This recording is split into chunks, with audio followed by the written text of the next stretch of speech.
ठरी मेरवा लगोट हमजा आबाद में जलसे सीरत नबी सल्लल्लाहु अलैहि वसल्लम कॉन्फ्रेंस के उनवान से तकरीब कोठाई वई, जैमें सिंध के मशहूर नेत खवान सफ़ीउल्लाह पीरज़ादा, जंसार अहमद मल्ला, कादरी मोहम्मद यूसुफ कब्र, मौलाना नूर मोहम्मद, हसन अहमद, मेहमान ख़ास हज़रत मौलाना अब्दुल कदीर हक़ानी बयान कयो।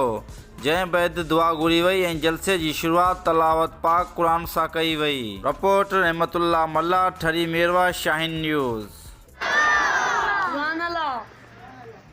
मुझे कोने जन्नती मुझे करन जी काब काने पर साबी होए जल्दी जन्नती मुझे करन जी रब जे कुरान ननी आई।